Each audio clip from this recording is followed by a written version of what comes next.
welcome back to real time digital signal processing lab today. So, we will be seeing some of the implementations whatever we have done using the MATLAB in the last class. So, we saw some sine generation using the DDS in Code Composer Studio. Today we will see how we can use Resonator for generating the sine wave, and then we will see from the lookup table how the real time signal is going to come out today. So, you can see that now some of the things one has to remember is you can open the project and then some of the files has to be connected for this code basically. In this case you will be seeing the CMD file which is going to define what are the memory which are going to be used in this. So, the default what it takes, and then you will be seeing that the what is the buffer length and then what is the audio which is going to be used. So, in this case I am using LCDK 6748 board today for real time demo.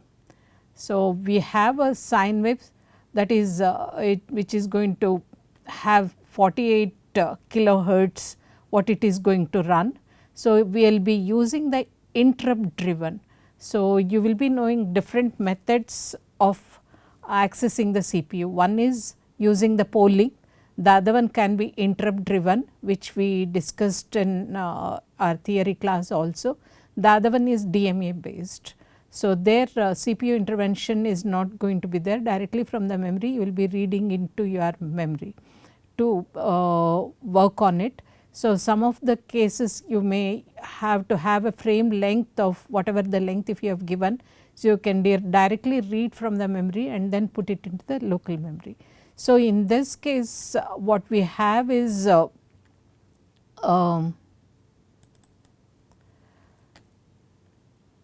the buffer length in this case is taken it as 128 samples and then the loop length is 48.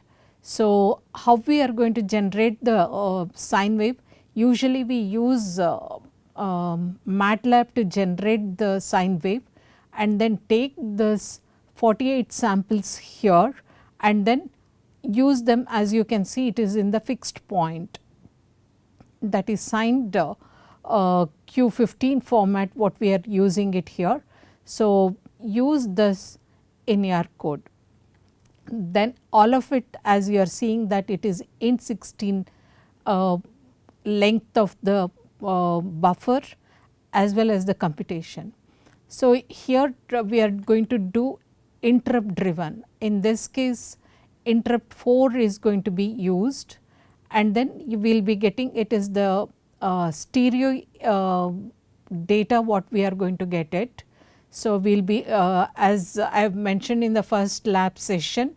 So, we can have mono input or stereo. So, whenever speech is there either we can take it from the mono, that is mic we can connect it, or we can connect the audio input from our laptop. Today we are connecting the audio input to the board. So, we will be taking first left sample and then you will be doing the processing here. So, what you have is take from the input buffer left sample pointer and then you are putting into the buffer length basically what you are comparing, that is you are incrementing it, and then you will be putting back left sample the value from the sine table whatever the pointer is pointing to, and then sine pointer is also going to be incremented here. Then we will be seeing that both for the left and right channel the same left sample is going to be output. So, then we are going to out the sample codec data out. So, in this case as I have already mentioned we will be using AAC 3106. So, now what is the frequency at which it is going to operate, that is what it shown it is L138 initialize interrupt driven basically. It has the sampling frequency of 48 kilohertz, and then ADC gain what you have given is 0 dB, and then DAC attenuation is also 0 dB what you have taken the thing, and then you will be putting LCDK line input. From here input what you are going to take it, and then you will be outputting on the outside of your this thing processor basically. Both the codec input has in and then out. One of the input is from the I will put it as our computer to input of the board, and then output of the board is connected to the speaker here. I think next time we will show the scenario where the board and other things are there. So, we will see that how to run this code. Some of the important thing what we have to do is when I am experimenting with this or generating the file, one has to keep that in this case my as you can see that it is LCDKC 6748 what I am using it, and then here using debug connector. So, XDC 110 USB debug connector what we are connecting it to the board, and then the compiler version what it is being used is the 7.4.4 version, and we are generating the executable, and then here output format has to be legacy COF file what we will be generating. It has two options. So, that is ELF format, but in our case it is legacy COF file what we need it, and device endianness is little endian. So, when I talk about little endian and big endian, in the little endian lower memory is going to be stored first, and then later on the higher part of your 32-bit data which is going to be stored later, higher part later. Whereas, in the big endian some applications need that higher memory has to be first and then lower memory bytes have to be later. So, in that case we will be using the big endian. For our cases all these TI boards support little endian, and then we will be command file what we need it is linker.dsp.cmd. These can be downloaded from the TI site, or we will be providing you whatever necessity to run your codes in the web page basically. And we need is RTS6740 library, this is the common here 674 series, any one of them can be using the library part of it. The next one is what we see here is the compiler. So, in this case we have to include certain files. So, these are the support files one has to include where you have downloaded. In my case it is in D:/DSP lab 6748 what I have taken, where the support file is located. And next one is we have to have the board support library. Under that there are some include files which are required for real time running. So, then coming to the linker options, we have to provide the search path. So, one of the thing is as you have already taken RTS6740 dot library which reflects here, and then the other one is what we call this one, although it is LCDKC 6748, we can select EVM OMAP L138. BSL is for board support logic. So, we need what is the board it is going to separate, library what we have to provide, and this is has been stored in this location, that is how it is coming location from where I have been including which has to be provided. Then next again we have some libraries, so which are put in the board support library, so you can link them. Once you have done the thing you can apply and then close. So, these are the necessary things for running it.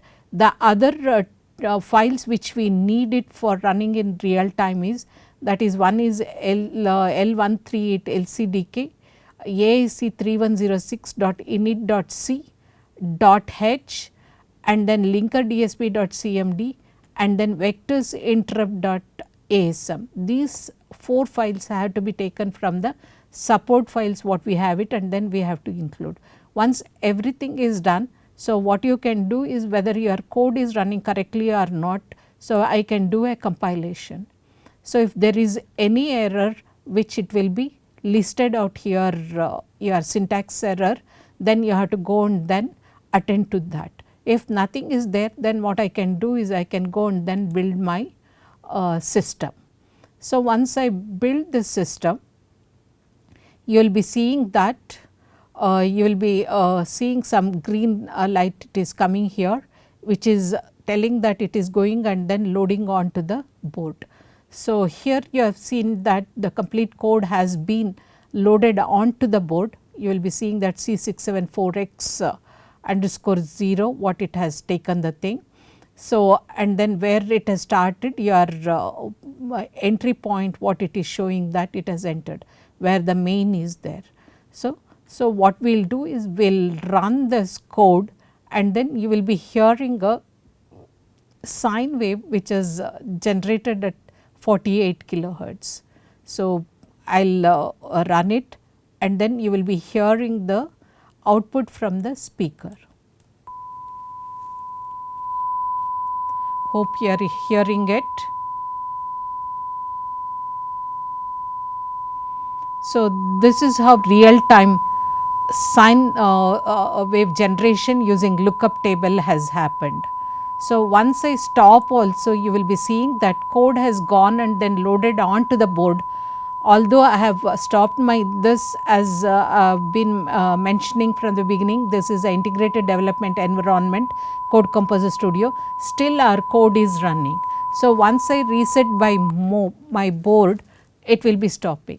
So, as you will be seeing that I can disconnect my laptop, only for debugging session I can use it, and then it will go and then load onto the board, and then it can continuously run. So, here you will be seeing there are 48 samples in them, and then what is the thing, the code is going to lie in the board. So, unless I reset the board, it will be running continuously. This is what we call it real time. Once I have taken the debugger, I have downloaded all my code into the dumped into the board, then it will be continuously running for whatever input you are going to give it. So, this is what we call it as real time. So, here what is the thing happening is we are going to interrupt for every sample my CPU and collect the data into my buffer here, and then I am taking it out and then playing it. Here it is only in this case what we have done the thing is, because we have generated the sine table, the samples are taken from the table and it is sent it out to the codec channel, that is DAC output. So, that is what you heard the thing. So, the next one what we will take the example is, so this is the second sine generation. Next one we will take it resonation, using resonator how we can generate our sine wave. So, we said that in IIR filter we can push it to the resonator thing and then generate our sine wave. So, here what is the thing here? So, you will be seeing that we are calling it as a sine generator, and then we will be redefining my y1 sample, that is value is given here. So, what is the value, how we have calculated that? We said that 3 samples what we have to give it, after that the IIR filter is going to resonate on its own. So, here it is sine f tone what you have taken the thing divided by f sample. So, into 360 degrees what you are converting into. So, in this case sine you want to generate 500 hertz divided by 48 kilohertz into 360. So, what is it? My f tone, whatever the frequency I want to generate 500 hertz, and sampling frequency I have chosen as 48 kilohertz. So, which will be equivalent to sine of 3.75, which is my y1 value what it has been taken. Then we define our equation AA as 1.9957178. So, this we call it as 2 star cos 3.75. You can go back in the literature where we have discussed about the IIR filter application as a resonator. So, you will get the filter structure, and from there you will see that these are the coefficients what it has to be provided initially. Then this is the value what it has been taken for this. Then you are calling y3 as you will be providing 0 first sample, then y1 is the other sample what you are providing it, and then 0, and then our amplitude basically A is given as AA value. Then you are going to run the code, that is you will be making your later on computation y0 is my output. What is y0 is equal to y1 star A minus y2. This is our IIR filter equation, and then y2 will be y1 and y1 becomes y0, and then y0 what you will be continuously multiplying is you have given a scale of full 16-bit range what we are giving it. So, multiplied with 32,000 what we have taken. So, that is what it says, using a number slightly less than this such as 32,000. Maximum if y0 becomes 1, I can go up to 32767. So, if there is any overflow or underflow, so you are multiplying it by 3200. That is what it says, prevent overflow. Then you will be returning short y0. So, we recast the result to a short, and then value upon returning it, since your D2A converter is programmed basically to accept 16-bit signed values in this case, but here you will be generating it in the on the board, but real time we will not be running it today in this class. So, you will be what is it? Then Sine data using Sine generation. So, you are a block Sine value what I have to calculate continuously. So, you will be putting it in the loop I is equal to 0, and for 0 to length whatever you have defined, you will be calculating your I plus plus, and then buffer of I is going to call the function Sine generation basically. So, then what happens? You are calling your function block Sine from the main, and then you are calling passing the parameters G buffer and buffer size. So, that is what it says, fill buffer with the Sine data and then return. So, your G buffer will be containing your output value. We will see how it is going to show that whether we are getting IIR filter in the oscillatory mode going to generate a sine wave for our application. So, I am doing again debugging the code. So, the code has gone and then loaded onto the board. Then we will run the thing, because I am showing you in the waveform format. So, I have given a breakpoint in this case. So, the code will be stopping. There was a, as you will see, sometimes you will be getting the debugger is going to misbehave, because my breakpoint, it has not taken the thing, it has completely gone and then run, and then it is unable to reach whatever you have given, sometimes return 0. So, it was unable to locate it. So, hence it gave you an error. So, I will be reallocating my breakpoint here, and then we will rerun it. So, you have seen that it has come, the breakpoint has come and then stopped here. Now, I will be able to see the output. Once I complete it, it comes out of it, my memory gets erased. So, I will not be able to see my what buffer has. So, if you keep the thing also, you will be seeing that what are the hex values, your G buffer where it is located, default it is going to show hex value, decimal value and octal binary, all the format whatever you want to view it, you can see that. Now what we will do is we will see using a graph. So for that I will be going to tools. So if you are holding on in the with the break point, then this tools option will be coming for you while running your code, otherwise it goes off, we will see it in a while. So I can do a single time. So I will got some 50 samples what I will be collecting it. So I can say that it is 16-bit signed integer what I am going to get the output. So then my start address is what we have is G buffer where the data is stored. So if I give G buffer, so you will be seeing that the output is going to come here. So you can see that only half the sine wave what it has come, because I have chosen number of samples small. So what I can do is hopefully I have control on the thing, data what I can specify, display properties, we will see it, axis and other things what it is given. So otherwise what I can do is I can close it and once again go to the tools and then increase my data size here. So I will give it as something 250, let us see whether I have the thing, and then this is 16-bit signed integer what I can select, and again I have to do this G buffer.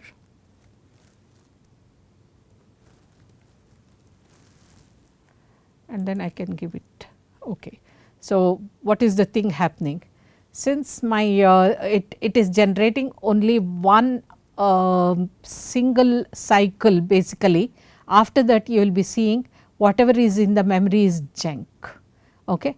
So if you want to increase this, so you have to have more data what you will be generating it, number of samples what you will increase, so that for loop will be much more than the thing, the length what you can increase. In this case length is chosen as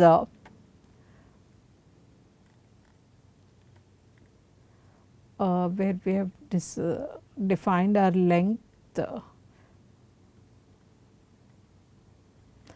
Okay, buffer size is our length which is getting passed on there.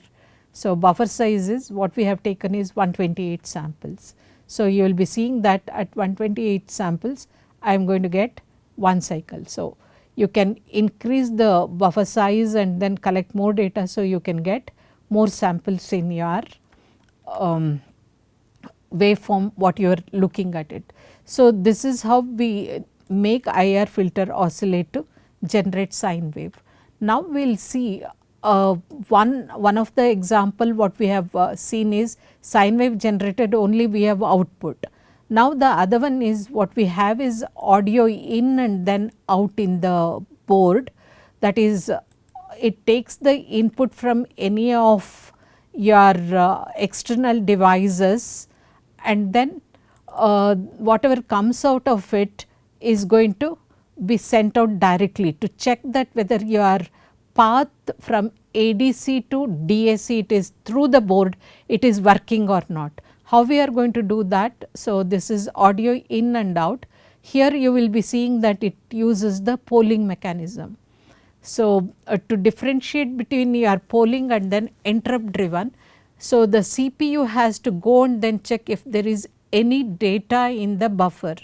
So once in a while it will go and then check and then collect it. Whereas in the interrupt driven, so as you know that whenever the person comes to your house, they will be pressing the calling bell.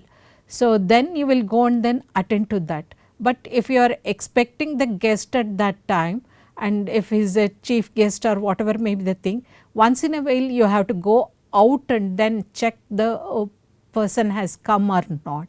That we call it as a polling, that is every 5 minutes or something you will be going and then checking. So if he has come, then you will be bringing him. That is how your polling is going to work. Whereas in interrupt driven, as an example, the person comes and then rings the bell, then we know that somebody has come, you will go and then attend. So that is the difference what I have given with an example.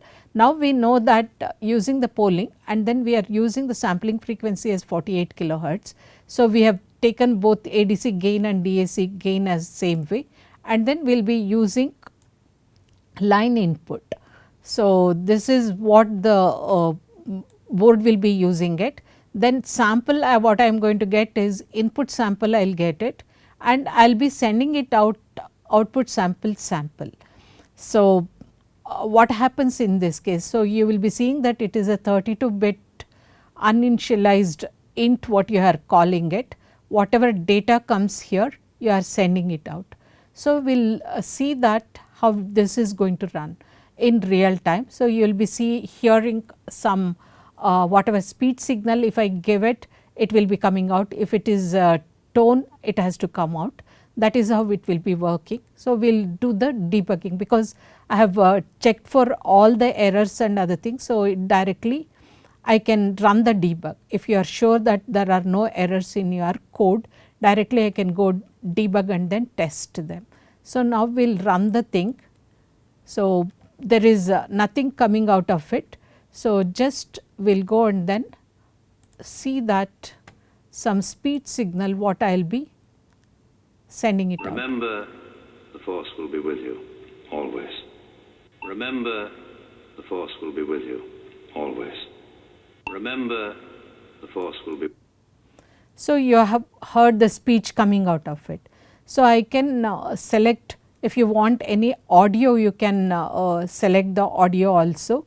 So, we will select here what I have is some tones, different tones are there which has been generated. So, you will be seeing that how they behave with.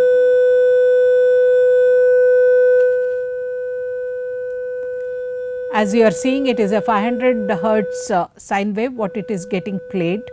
So, we will see for the other tones. Anyway, in the music generating the music, you have heard of it. So, how the pitch is going to change. So, we will see 1 kilohertz how it is going to have a behavior. Okay. So, different what you can generate the tone. So, you will be seeing the shrill. Most of the thing will say it as a noise basically. So, this is how your board takes audio in and then sends out. It is not doing any processing. So, most of the time what we do is, if we want both audio in and out, we will be taking here sample here input sample, then we do the processing and send it out. So, as an example, we will see here there is a audio is getting what I will put it as attenuated. So, but still you may be able to hear a little bit of the thing, otherwise you can try on yourself. We have seen sine wave generation, and in the next class we will see how IIR filter can be put in between our audio in and out with noisy signal, how we can remove the noise.